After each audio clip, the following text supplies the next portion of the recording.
Hola a todos, nos encontramos nuevamente en la clase de metodología de la investigación. Hoy vamos a comenzar una nueva etapa porque ya revisamos las partes teóricas que tienen que ver con la formulación del capítulo uno del marco teórico y la parte teórica también del marco metodológico. A partir de ahora nos vamos a adentrar en la confección de instrumentos de recolección de información, que son la parte nuclear para poder desarrollar una investigación y en concreto para desarrollar una tesina el próximo año. El objetivo entonces del día de hoy va a ser conocer distintos tipos de instrumentos, en este caso instrumentos de recolección de información cuantitativa y particularmente los cuestionarios y los distintos tipos de preguntas que podemos hacer. Vamos a revisar ejemplos y también al final yo les voy a pedir que ustedes elaboren uno en sus cuadernos. Así que empecemos la clase del día de hoy. Muy bien, y vamos a comenzar con los instrumentos de recolección de información cuantitativa. Recuerden que los cuantitativos tienen que ver con la recolección de información que luego yo voy a poder convertir en información estadística, tiene que ver con información numérica. Bien, incluso podría llegar a utilizar información que es más bien abstracta y plantearla de tal manera que las opciones sean lo suficientemente cerradas para que yo las pueda categorizar y agrupar en distintas variables que pueda medir de manera cuantitativa, de manera numérica y estadística. Vamos a partir con este primer instrumento que corresponden a los cuestionarios, que yo me imagino que todos ustedes lo manejan, más de alguno ha tenido que hacer algún cuestionario. Lo vamos a revisar en detalle con los tipos de preguntas que podemos hacer para que no la hagamos al azar y utilizamos todos los recursos que nos ofrece la distinta tipología de preguntas que podemos llevar a cabo. Los cuestionarios, como ustedes ya deben saber, son instrumentos para recolectar datos que consisten en un conjunto de preguntas respecto de una o más variables que yo podría medir sobre un problema. Ese tipo de preguntas se pueden presentar en dos categorías, las preguntas cerradas y las preguntas abiertas, que yo me imagino ustedes también manejan la diferencia. Las preguntas cerradas son todas aquellas que contienen opciones de respuesta que ya están previamente delimitadas. Las preguntas abiertas son aquellas donde no existe esa delimitación y quien contesta la encuesta tiene la libertad de elegir su propia respuesta sin que se la imponga el encuestador o el que realiza el cuestionario. Bien, el primer tipo de pregunta es la más básica de todas y a este tipo de pregunta que aparece en el ejemplo la vamos a conocer como pregunta dicotómica. ¿Por qué dicotómica? Porque presenta solamente dos opciones y por lo general son dos opciones contrapuestas. La más fácil es son las opciones sí y no. Ahí ustedes pueden ver el ejemplo. ¿Estudia usted actualmente? Opción sí, opción no. Dicotómica porque no hay un intermedio. Durante la semana pasada, ¿vio la final de la Liga de Campeones de Europa? Sí, no. Ahora, ahí aparece el ejemplo de sí y no. Ustedes pueden poner otros ejemplos también dicotómicos. Siempre, nunca. Sería otro ejemplo. Elaboren ustedes otro con el que podrían elaborar una pregunta dicotómica. En una segunda opción tenemos las preguntas de selección múltiple, que ustedes deben conocer mucho porque son típicas en las pruebas que se toman en los colegios. Las preguntas de selección múltiple, como lo dice su nombre, da múltiples opciones de respuesta, pero el encuestado, el que responde, debe elegir solamente una. Bien, ahí tenemos algunos ejemplos. Como usted sabe, todos los países desarrollados reciben inmigrantes. ¿Cree que, en términos generales, la inmigración es positiva o más bien negativa en estos países? Y les da cuatro opciones de respuesta. Positiva ni negativa. Negativa no sabría decir. Si se fijan, las opciones de respuesta son contrapuestas entre sí. Bien, alguien no podría contestar positiva y a la vez negativa, o no podría contestar ni positiva ni negativa y a la vez no sabría decir. Tiene que elegir necesariamente una. Otro ejemplo, ¿cuál es el puesto que ocupa usted en su empresa? Yo ocupo, a veces podría ocupar más de un puesto, pero por lo general es solamente uno, o se le pide que seleccione aquel puesto en el que tiene más rango. Ahí tenemos distintas opciones de respuesta. Incluso podríamos añadir una opción otro si es que las opciones no son lo suficientemente amplias y podrían añadirse otro tipo de respuestas. Aquí tenemos otro ejemplo de pregunta de selección múltiple, pero la diferencia es que la respuesta también puede ser múltiple. Revisemos el ejemplo. De los siguientes servicios que presta la sala de lectura de la biblioteca, ¿cuál o cuáles utilizó el semestre anterior? Puede señalar más de una opción. Importante que especifiquen en el cuestionario que se puede contestar más de uno. porque por lo general uno solicita una única respuesta y si queremos que respondan más tenemos que dejarlo explícito. Y ahí ustedes pueden ver las opciones que no son dicotómicas entre sí, no son contrapuestas. Efectivamente se puede contestar más de alguna. Las preguntas dicotómicas y de selección múltiple son las más usadas porque también son las más fáciles de confeccionar. Sin embargo, también podemos ponernos creativos y utilizar otros recursos u otros tipos de preguntas para poder graficar información. Aquí tenemos, por ejemplo, las preguntas de jerarquía, donde yo solicito al encuestado que ordene de acuerdo a una determinada categoría de importancia, de jerarquía, por orden temporal, por preferencia, gusto personal, etcétera, pero que lo ordene en base a cierto criterio. Aquí tenemos un ejemplo de las siguientes compañeras de clase. ¿Quién te atrae más?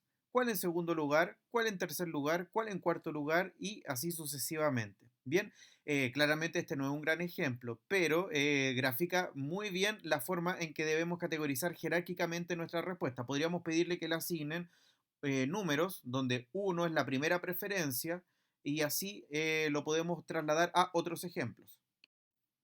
Otro tipo de preguntas pueden ser las de puntuación, que también podemos presentarlas en distintos formatos. Por ejemplo, la que se puede ver aquí.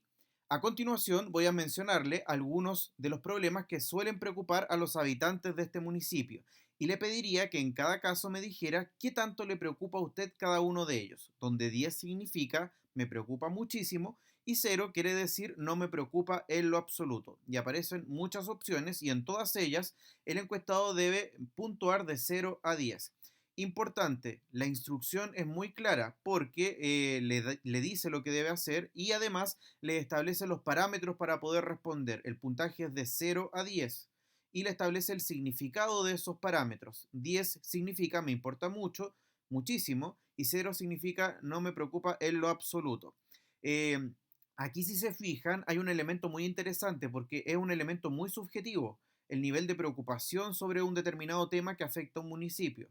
Pero sin embargo, el cuestionario permite transformar ese estudio que es muy subjetivo en algo cuantificable, porque le estoy pidiendo al encuestado que lo transforme en un número, y eso a mí me va a permitir establecer estadísticas al respecto. Y si bien puede ser algo subjetivo contestar 6 o 5, igual me da un indicador, porque yo podría agrupar, por ejemplo, las personas que responden entre 4 y 6, me doy cuenta de que están medianamente preocupadas, o las personas que puntúan entre 8, 9 y 10 están muy preocupadas, o las personas que puntúan 0, 1 y 2 están muy poco preocupadas, ¿ya? Le doy la libertad de responder, pero yo más o menos manejo parámetros más gruesos para poder después graficarlos.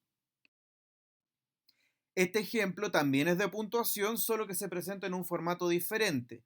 Aquí, aproximadamente, ¿cuántos minutos dedica diariamente a hacer deporte entre semana, es decir, de lunes a viernes? Aquí es una pregunta abierta, pero le doy un determinado rango de respuestas. ¿Cuántos minutos? ¿Ya? En ese sentido, las respuestas se van a graficar en un número y yo lo voy a poder graficar después estadísticamente.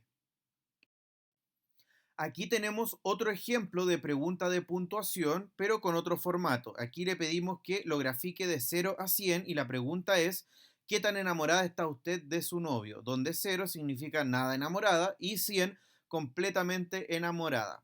Pueden ustedes responder, podemos cambiarle también el género, puede ser la novia o el novie, enamorada o enamorade, etcétera, ¿ya? Ahí lo responden privadamente, no tienen por qué compartirlo ustedes, ¿ya? Solamente el ejemplo es para graficar la manera en cómo podemos tomar elementos que son muy subjetivos de poder investigar, de poder indagar, y los podemos transformar a información graficable cuantitativamente. Finalmente, los cuestionarios también pueden involucrar preguntas abiertas, no solamente preguntas cerradas, pero hay que hacer una salvedad. Las preguntas abiertas se pueden clasificar también entre aquellas que son realmente abiertas, cuando yo le solicito una argumentación, una explicación, una opinión a quien le estoy preguntando, versus la pregunta abierta que, si bien no da opciones de respuesta, las respuestas están tácitamente predeterminadas, porque están encerradas dentro de un campo semántico o están encerradas dentro de una determinada especificación que yo le estoy solicitando. Veamos los ejemplos. ¿Por qué asiste a psicoterapia? Si bien la pregunta está presentada de manera abierta, las posibles respuestas puede ser porque me encuentro en una situación de depresión, porque mi familia me trajo, porque soy adicto a algo. Generalmente tiene que ver con causas de algún tipo de enfermedad o de problema de salud mental, ¿ya? Está circunscrito dentro de esas posibilidades. No le estoy pidiendo una justificación, no le estoy pidiendo una opinión al respecto, solamente me va a dar una respuesta bien concreta. Otro ejemplo, ¿qué opina de las medidas de apoyo de la población que adoptó el gobierno para disminuir el impacto del último terremoto ocurrido el 20 de noviembre? Esta es diferente si se fijan. Aquí sí le estoy pidiendo una opinión y sí las puedo agregar dentro de un cuestionario, pero también tengo que tener en consideración que esta no la voy a poder graficar, a menos que las opiniones se presenten de manera uniforme, pero es muy probable que no, porque al ser una opinión, cada uno va a tener la suya, así que no la voy a poder graficar. Este tipo de pregunta hay que tener cuidado de incorporarla en los cuestionarios, porque efectivamente la ventaja de un cuestionario es que después yo la voy a poder transformar en un gráfico, en información estadística, y este tipo de respuestas muy probablemente no lo voy a poder lograr de esa manera. Y bueno, ya para ir cerrando, algunas conclusiones. ¿Qué características debe tener un buen cuestionario? Vamos a ir en el sentido del reloj. Evitar preguntas que induzcan una respuesta. Obviamente tengo que ser objetivo al momento de fabricar el cuestionario. No puedo inducir la respuesta. No puedo partir con prejuicios o con mi propia opinión, ¿ya? No tener dos preguntas en una. Hay que ser muy claro. Si quiero apuntar a medir algo en concreto, hago solamente una pregunta por vez. No integro dos. Preguntas simples que sean sencillas de entender, a prueba de tontos, como se dice coloquialmente, con un buen lenguaje, formal, sencillo, breve y concreto. A nadie le gusta responder cuestionarios de 50 preguntas. ¿Qué lata? ¿Ya? Tiene que ser breve y conciso. No hay un número específico. Si son rápidas de responder, podrían ser hasta 20. Pero no excederse tampoco. Ir al grano. Asegurar la validez y fiabilidad. Recuerden el concepto de validez que revisamos en las clases anteriores. Tiene que responder necesariamente a las variables que yo estoy tratando de medir, no irme por las ramas. En otras consideraciones, el cuestionario tiene que ser interesante, tiene que ser respecto de un tema que llame la atención y que motive al encuestado o a quien responde a efectivamente realizarlo. Además, el diseño ayuda bastante, a pesar de que pueda ser algo como superficial, si a uno le pasan una hoja mal diseñada, claro, uno no la contesta con la misma con el mismo interés o entusiasmo que si es algo bastante bien diseñado, estéticamente agradable de ver. Así que los cuestionarios son bien susceptibles a el estado de ánimo de la persona, porque podría perfectamente esta persona contestarte al lote, como se dice coloquialmente. Y la idea es que evitemos todo ese tipo de variables presentando un documento pulcro, bien diseñado y estéticamente agradable a la vista. Otro punto, tal como les decía recién, tiene que ser sencillo. Las preguntas ir al grano, no redundar, no poner introducciones muy largas y no hacer más de una pregunta. Solamente una pregunta por vez. ¿Ya? El cuestionario tiene que ser eh, entendible para cualquier tipo de persona, ya sea adulto, ya sea niño, independientemente de su situación educacional. Debe ser también preciso, es decir, ir al grano, buscar medir las variables que yo quiero medir, no aprovechar la ocasión de buscar la opinión sobre otra cosa que a mí me interesa, pero que no está relacionado con mi investigación. No, tiene que ser preciso y estar acotado a un número de preguntas factibles de que la persona lo pueda responder de forma rápida. Y una de las cosas más importantes es que debe ser discreto. Como les dije, los cuestionarios son muy susceptibles al estado de ánimo de la persona.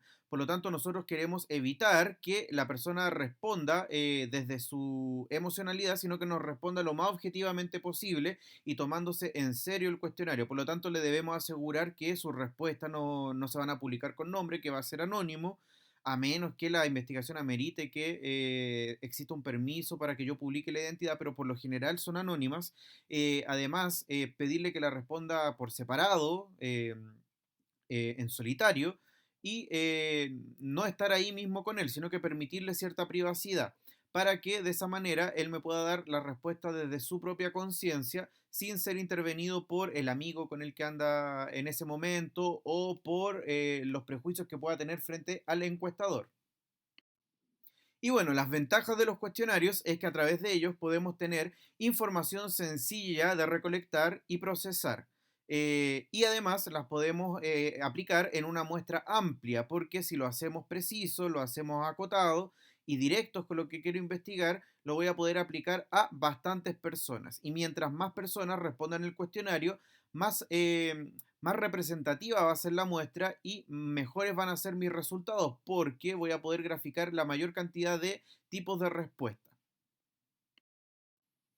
Muy bien, y la desventaja corresponde a que no permite obtener información que sea demasiado profunda o abstracta, apreciaciones, argumentaciones, explicaciones, excepciones, etcétera. Por lo tanto, tengo que ser muy consciente del tipo de investigación que quiero llevar a cabo y preguntarme yo primero si es que efectivamente el cuestionario es el instrumento más adecuado, puesto que si estoy estudiando una temática más bien humanista que requiere de elementos más abstractos, un cuestionario quizás no es el instrumento más pertinente para este caso.